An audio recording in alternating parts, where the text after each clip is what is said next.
Welcome to another edition of Politics Done Right. My name is Egberto, Willies, your host. Today, we are honored to have Chuck Cruz. Chuck Cruz is a retired chemical engineer, and he is now running for state representative for District 128. Welcome to Politics Done Right, Chuck. How are you doing today? Doing well. Thanks for having me on. Well, the first thing that caught my eye is that you were actually endorsed by the Houston Chronicle over the seasoned, I think, 8-year representative of that particular district, Briscoe Cain. And they were kind in the way they endorsed you, or I should say in the way they put down Briscoe and the real reasons why you are there. So let's go ahead, first of all, and tell me why you decided to run for this office. Because somebody had to.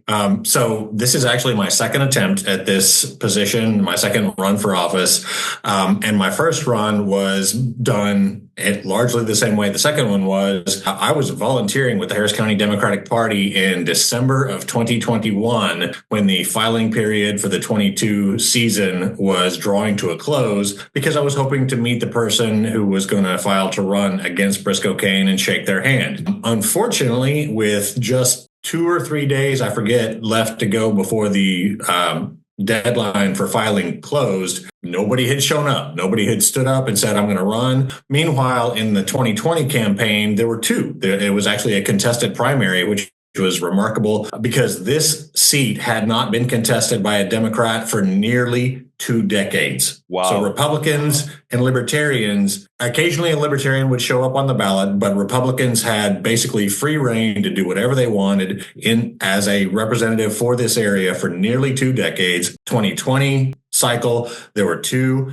both of them lost. And in 2021, I wanted to shake the hand of whoever was going to run against Briscoe. 3 days before the deadline, nobody had shown up. And one of the HCDP staffers turned to me and said, why not you? And I said, you know what? Why not? So I ran in the 22 cycle. I lost in the 22 cycle. And I'm going to put my cards on the table. There were 3 seats in Harris County for state rep that were unchallenged by Democrats. So who knows what that vote total would have been. But of the challenge seats that were held by Republicans, I performed the worst. Again, this is an incredibly red district, and it is tough to work out here, but it needs to be done so that people have a legitimate choice. Now, go ahead. I'm sorry.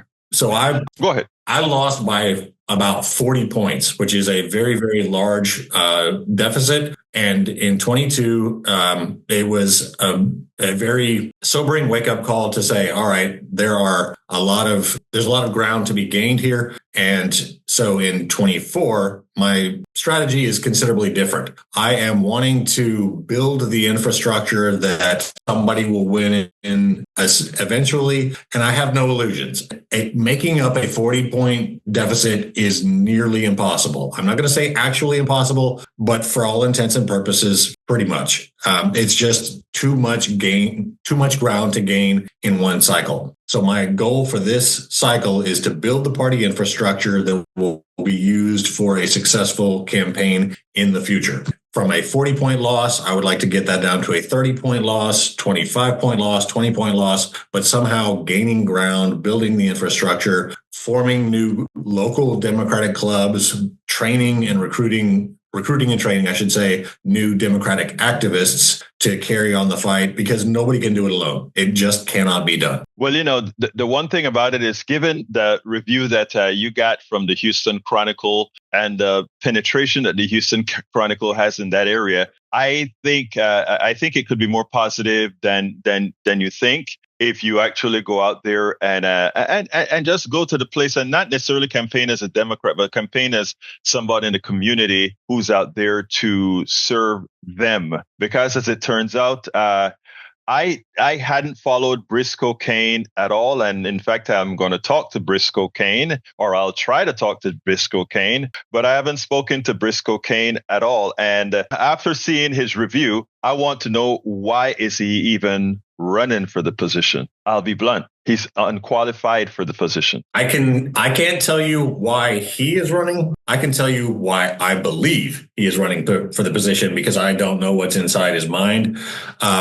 I believe that he is in office to serve the Christian nationalist agenda. He is highly supported and funded by corporate folks, not widely supported by the community from a funding and donation standpoint. He is essentially a puppet for folks that want to make Texas a place that is good for rich people and screw everybody else. He has done nothing to serve the public. He has done nothing to serve the district that he represents. His only agenda is pushing Christian nationalism. And I very much encourage you to reach out to Briscoe and ask him to be on your show. I highly doubt that he's going to accept. He, in 22, refused to meet with the Houston Chronicle for their endorsement, didn't speak to him at all. He has consistently refused to respond to League of Women Voters requests for their voters guide. No response received several times. And in this cycle, again, he did not respond to the Houston Chronicle request for an interview. And most notably, both in 2022 and in 2024, he brags about not having received the endorsement because he is that much of a contrarian. He is now finishing up his fourth term in office. Of those 4 terms in office, Texas Monthly Magazine has twice said that he is the worst worst member of the Texas legislature. Every election cycle, the Texas Monthly folks watch the Texas legislature, see what's going on, and they publish a list, the best and the worst of the Texas legislature. They pick from the Republicans, they pick from the Democrats, they pick from the House, they pick from the Senate. It is across the board, who's good, who's bad, and who's ugly. But Briscoe Cain has topped the list of the worst representatives, the worst members. So 150 state reps, 31 state senators. Of that 181 person field, he has topped the list of the worst members of the Texas legislature twice. I think he's proud of it, brags about it. Just embarrassing. And I think that needs to be publicized. And I think not only that, but I think, again, meeting with your folks out there in the right areas, brother, it's 2.5 weeks to the election. You still have time to make the case, and you never know.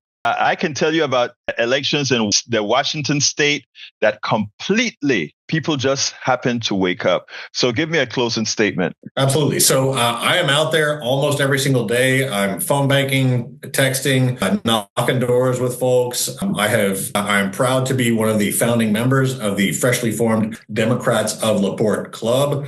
I will be meeting with the Deer Park Teachers Association later this afternoon, because one of the biggest things that I'm running on is that Briscoe is strongly supporting the school voucher scam, which will destroy public education in the state of Texas. He is a big proponent, broadly as I can, that public education is on the line. Chuck Cruz, the future state representative, 128, District 128. Thank you so kindly for having spoken to me here at Politics Done Right. Egberto, it is a pleasure as always. We spend a lot of time deconstructing the news, trying to parse it into a form that everybody can understand. We try to find those little nitpicks where it flies above the fray, etc. If you really like these videos that we do, I want to ask a big favor. Please go ahead. Number 1, subscribe to our channel. And number 2, please join if you can. Thank you so kindly for watching. Keep watching. Please remember to share. We must populate the entire internet with our progressive message, a message that we know is what most Americans say that they want. So help us, please join.